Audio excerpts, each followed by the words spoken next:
ओम नमो भगवते वासुदेवाय। यह वीडियो हमारी तिरुपति यात्रा के बारे में है। इसको देखकर आपको अपनी आगामी यात्रा में सुगमता होगी।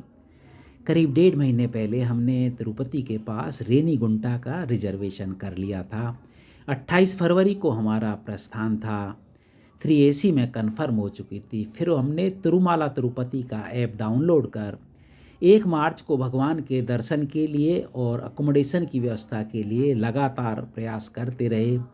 फिर एक दिन ऐप में हमें नोटिफिकेशन मिला कि हम वहाँ से अकोमोडेशन और दर्शन बुक कर सकते हैं, और इसी तरह से हमने वहाँ पर नीचे श्रीनिवास गेस्ट हाउस में डबल बेडरूम की बहुत सुंदर व्यवस्था हमारी बुक हो गई।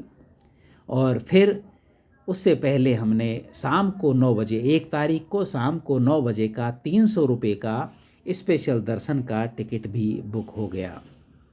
यात्रा के लिए हम यहाँ से बैठ गए, यहाँ से ट्रेन के लिए रवाना हो गए। करीब 12:45 पर ट्रेन को प्रस्थान करना था। चूँकि हम वहाँ पर 12 बजे पहुँच गए तो हम वहाँ पर आराम से प्लेटफॉर्म नंबर 9 पर ट्रेन का इंतज़ार करने लगे। जैसे ही ट्रेन आई B3 कंपार्टमेंट में, हमने देखा कि ट्रेन के दरवाजे अभी भी बंद हैं, तो हमने वहाँ पर एक फ़ोटो लिया। ट्रेन आने पर हम 3rd AC में बैठ गए। हमारे कंपार्टमेंट में हम प्रथम यात्री थे, तो हमें बड़ा आनंद भी आ रहा था। आराम से सामान रख दिया, खाना खाया। खाना खाकर 7 बजे हमने योगाभ्यास शुरू किया। करीब 1.5 घंटे का योगाभ्यास था, जिसमें हमने सभी आसन और इवन 21 सूर्य नमस्कार भी ट्रेन के बीच में जो जगह होती है वहाँ पर किया। हलासन भी किया। इससे शरीर में बहुत सारी शक्ति आ गई।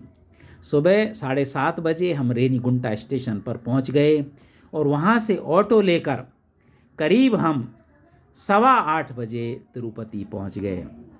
वहाँ पर चूँकि हमारी गेस्ट हाउस की बहुत सुंदर व्यवस्था थी, हमें माधवन गेस्ट हाउस अलॉट हुआ। वहाँ पर 6ठी फ्लोर पर रूम नंबर 604 हमें मिला। उसमें 2 डबल बेड थे। पूरा वातानुकूलित था। बहुत अच्छी व्यवस्था थी। 24 घंटे के लिए यानी 8:32 तक अगले दिन तक यह व्यवस्था उन्होंने हमें दे दी। श्रीनिवास गेस्ट हाउस का दृश्य बहुत ही सुंदर है, बहुत ही आलीशान है। सभी व्यवस्थाएं हैं। पानी की उत्तम व्यवस्था है। फिर वहाँ से हम नहा धोकर करीब 10:15 पर हमने तिरुमाला के लिए बस ली। वहाँ से हमने आने में असुविधा ना हो, इसलिए रिटर्न टिकट भी वहीं से बुक कर लिया। हम बहुत उत्साहित थे। नहा धोकर बिल्कुल फ्रेश हो गए और आनंद से सीट पर बैठ गए। हमारी तिरुमाला पहाड़ की यात्रा शुरू हुई। बहुत ही सुहावना दृश्य है। जब आप जाएंगे तो चारों तरफ से हरियाली को देखकर आनंद आ जाता है। 1 तारीख को लगभग 11:15 बजे हम तिरुमाला पहाड़ पर पहुंच गए। हमारी खुशी की सीमा नहीं थी। मंदिर का दृश्य देखकर हमें आनंद आ गया और हम भगवान के दर्शन के लिए लालायित थे कि कब हमें बालाजी भगवान के दर्शन हों। उससे पहले हमने वहाँ पर आंजनेय स्वामी टेम्पल में हनुमान जी के दर्शन किए और आशीर्वाद लिया। हमने लोकल शॉप ओनर को हमारे मोबाइल इत्यादि छोटा मोटा सामान सभी वहाँ पर दे दिया। उसने हमें एक टोकन दिया। उसके बाद भगवान के तिरुमाला पहाड़ के भव्य दर्शन किए और वहाँ से थोड़ा सा चलने के बाद में हम स्पेशल दर्शन की लाइन में लग गए। 12:30 बजे हम लाइन में लगे। बीच में सभी पानी की व्यवस्था थी। करीब 1 घंटे के बाद तिरुपति आंगन में चारों तरफ घूमने के बाद में धीरे धीरे हमें तिरुपति भगवान का लगभग 2:10 पर भव्य दर्शन हुआ। यह मानो साक्षात दर्शन था। हमारे पुण्यों का उदय हो गया था और हमें भगवान का आशीर्वाद मिला, उनकी कृपा प्राप्त हुई। फिर वहाँ पर हमने भगवान का प्रसाद लिया। प्रसाद लेने के बाद शाम को 6 मंदिरों का तिरुमाला का दर्शन के लिए हम वहाँ से सबसे पहले श्री शिवरी प्रदालु दर्शन भगवान की चरण पादुका का दर्शन के लिए वहाँ पर पहुँच गए। बताया जाता है कि तिरुमाला पहाड़ में यहीं से भगवान के पहले कदम इसी जगह पर पड़े, उनके चरण आज भी वहाँ पर सुरक्षित हैं। हमने थोड़ी चढ़ाई करने के बाद वहाँ पर भगवान के पादालों, उनके पैरों को नमस्कार किया, तुलसी दल अर्पण किया और उसके बाद धीरे धीरे हम नीचे उतरने लगे। थोड़ा नीचे उतरने के बाद में हमें एक अत्यंत आश्चर्यचकित दृश्य मिला। वहाँ से पेड़ से नीचे एक बहुत बड़ी गिलहरी हमको दिखाई दी। सामान्यतः हमने देखा है कि गिलहरियाँ हमसे डरती हैं, लेकिन ये एक ऐसी गिलहरी थी कि जैसे हम नीचे आए वो हमारे पास आ गई। डरने का तो नाम भी नहीं ले रही थी, इधर उधर देख रही थी जैसे इसे भगवान की पूरी कृपा प्राप्त हो। और तो और वो कूद कर हमारे पास आ गई, फिर उठल खेल करती हुई दोबारा पेड़ पर चढ़ गई, मानो वो कुछ कहना चाह रही हो। हमने उसे तुलसी दल देने की चेष्टा की, लेकिन उसने कुछ और ही वो इधर उधर देख रही थी। उसकी इस अटखेली का हम आराम से दर्शन किया। फिर उसके बाद हम दूसरा दृश्य स्थान शिला तोरणम पर आ गए। बताया जाता है कि यह शिला तोरणम भारत में ही नहीं अपितु पूरे यूरोप और एशिया में बेजोड़ है। एक दो शिला तोरणम और मिलते हैं। इस शिला तोरणम की व्यवस्था यह है कि बहुत बड़ी बड़ी शिलाओं से तोरण, जैसे घर का तोरण बनाते हैं, ऐसे तोरण बनाया गया है। इस दृश्य को देखकर हमारी आंखें चकित हो गई। ये भगवान की एक विडंबना है।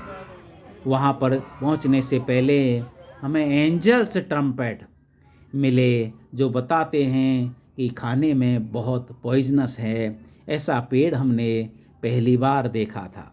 इस दृश्य को देखने के बाद हम शिला तोरणम के और पास आए और तोरण को देखा कि कैसे बड़ी से बड़ी शिला वहाँ पर सुरक्षित हैं, तोरण कैसे बनाए गए हैं। यह एक प्राकृतिक व्यवस्था थी, इसमें इंसान का या हस्तशिल्प का कोई रोल नहीं था। इस दृश्य को देखकर पहाड़ के ऊपर पूरे हरी वादियों के बीच इस दृश्य को देखकर मन प्रसन्न हो गया। चारों तरफ का दृश्य ऐसा था मानो पूरा देवलोक ही यहाँ आ गया हो। हर जगह में भगवान की प्रत्यक्ष उपस्थिति का भान होता था, आनंद आ रहा था। चारों तरफ भक्तगण भगवान के अंगों का, भगवान की उपस्थिति का एहसास कर रहे थे।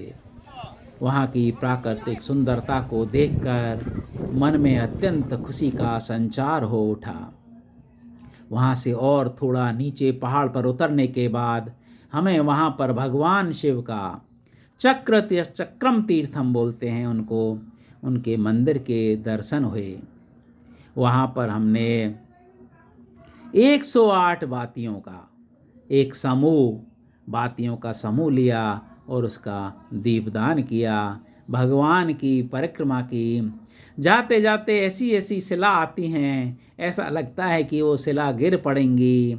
एक छोटे से बैलेंस पर वो शिला टिकी हुई थी, लेकिन भक्तगणों को कोई चिंता न थी। वो बड़े आराम से भगवान के दर्शन करते जाते थे। शिला तोरणम में हमने बहुत सा समय व्यतीत किया, क्योंकि वहाँ की प्राकृतिक सुंदरता देखने में अवर्णनीय थी। वहाँ से आने के बाद फिर हम पाप विनाशिनी तीर्थम में गए। कहा जाता है कि पाप विनाशी तीर्थम में स्नान करने से समस्त पापों का नाश हो जाता है और पुण्य उदय हो जाते हैं। पाप विनाशिनी में दर्शन करने के बाद हम वहाँ भगवान श्री कृष्ण के मंदिर के लिए आए। वहाँ पर हमें एक मुखी रुद्राक्ष भी देखने को मिला। हमने प्रसन्नता से एक मुखी रुद्राक्ष को ग्रहण किया। रात बहुत हो चुकी थी तो हमने तिरुपति जाने के लिए बस ली। तिरुमाला से तिरुपति जाने का जो भव्य दृश्य था उसको देखकर मन में बहुत आनंद आ रहा था। जब नीचे आ जाते हैं तो तिरुपति का पूरा दृश्य दिखाई देता है। फिर हम बस स्टॉप पर आकर उतर गए। करीब 8 बज गए थे। फिर हमने वहाँ से तुरंत ही एक पद्मावती टेम्पल जाने के लिए एक ऑटो रिक्शा लिया और पद्मावती टेम्पल आ गए। पद्मावती टेम्पल माँ लक्ष्मी का एक भव्य मंदिर है। रात्रि में मंदिर का दृश्य देखने बनता था। हमने माता के दर्शन किए। माता के दर्शन करने के बाद फिर हम वहाँ से चल दिए और एक सुंदर होटल पर आकर जलपान किया। वहाँ पर हमने 2 थाली ली। खाना बहुत ज़्यादा था, हमें छोड़ना पड़ा। रात को फिर हम दोबारा माधवम गेस्ट हाउस आ गए, जो श्रीनिवास गेस्ट हाउस का एक पार्ट है। भगवान के नाम का जप करते हुए सुबह हो गई और 7 बजे हम नहा धोकर कपिलेश्वर मंदिर के लिए चल दिए। इसको कपिला तीर्थम भी कहते हैं। बताया जाता है कि कपिल मुनि ने यहाँ रहकर भगवान शिव की आराधना की। यहाँ पर श्री एक कपिलेश्वर बहुत अच्छा सरोवर है टेम्पल जिसमें सभी भक्त तिरुपति। स्नान कर रहे थे। आनंद आ रहा था। पहाड़ों के बीच में यह सुरम्य मंदिर स्थित है। हमने भी पवित्र जल से खुद को पवित्र किया। मंदिर के चारों तरफ विभिन्न देवी देवताओं के दर्शन किए। भगवान शिव को जलार्पण किया। फिर सुबह 10:15 हमने चेन्नई के लिए बस ली। 240 रुपये का टिकट था। बहुत अच्छी बस यात्रा रही। रास्ते में एक जनाना होटल पर हम दोनों ने चाय पान किया और थोड़ा सा विश्राम किया। धीरे धीरे चेन्नई के लिए बढ़ते रहे और करीब 1 बजे हम कोयम्बेडु बस स्टॉप पहुंच गए। कोयम्बेडु चेन्नई का बहुत बड़ा बस स्टॉप है। यहाँ से हम टैक्सी के द्वारा मरीना बीच के पास स्थित एक गवर्नमेंट गेस्ट हाउस में आ गए। यात्रा बहुत सफल थी। हमें रात्रि में यहीं विश्राम करना था। शाम को हमने प्लान किया कि हम भगवान पार्थसारथी मंदिर के लिए जाएंगे। इसलिए दिन में विश्राम करके थोड़ा सा अल्पाहार किया और उसके बाद हम मंदिर जाने की तैयारी करने लगे। करीब 5:30 बजे हमने मंदिर के लिए पदार्पण किया और 7 बजे भगवान पार्थसारथी के दिव्य दर्शन किए। मंदिर देखने में बहुत सुंदर था, भव्य था। प्राचीन द्रविड़ शिल्प कला से बना हुआ था। मंदिर के हर खंभे पर देवी देवताओं के सुंदर चित्र मंडे हुए थे। सभी लोग भगवान को प्रणाम कर रहे थे। हमने भी भगवान को तुलसी दल अर्पण किया और अखंड ऋतुफल नारियल भी अर्पण किया। भगवान के दर्शन करने के बाद हमें बहुत खुशी हुई, आनंद मिला और चेन्नई यात्रा की सफलता पर मुग्ध हो रहे थे। भगवान पार्थसारथी के दर्शन करने के बाद दोबारा हम चेन्नई मेस में गेस्ट हाउस में लौट आए, जहाँ पर हमने फिर अल्पाहार करके और रात्रि विश्राम किया। सुबह 11 बजे हम एयरपोर्ट के लिए चल दिए, क्योंकि 3:30 बजे के करीब हमारी मुंबई के लिए फ़्लाइट थी।